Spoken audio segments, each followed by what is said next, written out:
السلام علیکم ورحمۃ اللہ وبرکاتہ۔ راہ حق ہم سفر ساتھیوں، الحمدللہ رب العالمین۔ ربی یسر ولا تعسر تمم بالخیر۔ غصہ خوبصورت زندگی کا خاتمہ۔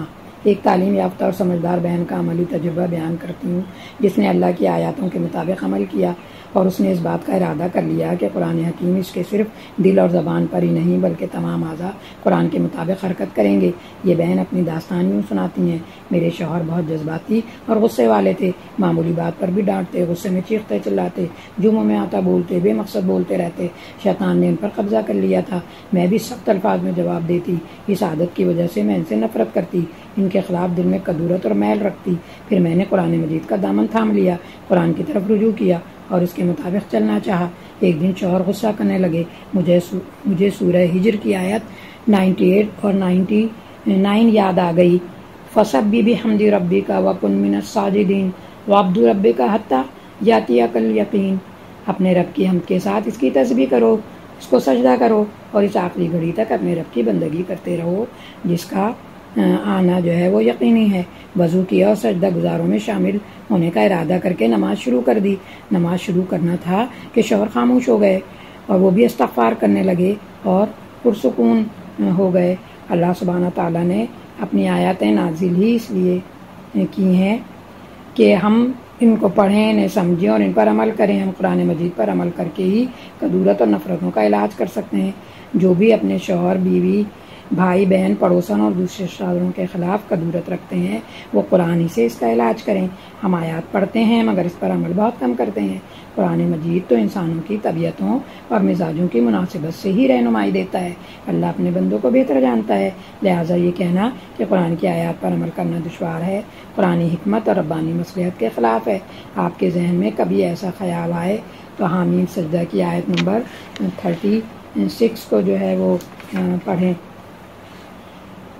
وَإِمَّا يَنزِغَنَّكَ مِنَ الشَّيْطَانِ نَزْغٌ فَاسْتَعِذْ بِاللَّهِ إِنَّهُ هُوَ السَّمِيعُ الْعَلِيمُ۔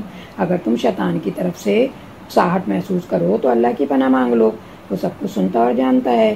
جب آپ سننے، دیکھنے اور جاننے والی ذات کی پناہ میں آ جائیں گے تو وہ آپ کو شیطانی وسوسوں سے محفوظ رکھے گا۔ آپ کو اللہ کا حکم ماننے میں سستی اور کوتاہی کا سامنا کرنا پڑے تو آپ سورہ مومنون کی آیت نمبر 97 اور 98 پڑھ لیا کریں۔ وَقُلْ رَبِّ أَعُوذُ بِكَ مِنْ ہَمَزَاتِ الشَّيَاطِينِ وَأَعُوذُ بِكَ رَبِّ أَنْ يَحْضُرُونِ۔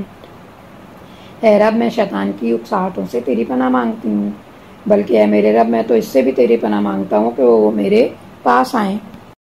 آپ یہ بات یاد رکھیں کہ قرآن کریم پر عمل کرنے کے لیے 2 چیزوں کی ضرورت ہے: صبر و استقامت اور اللہ سے قوی امید۔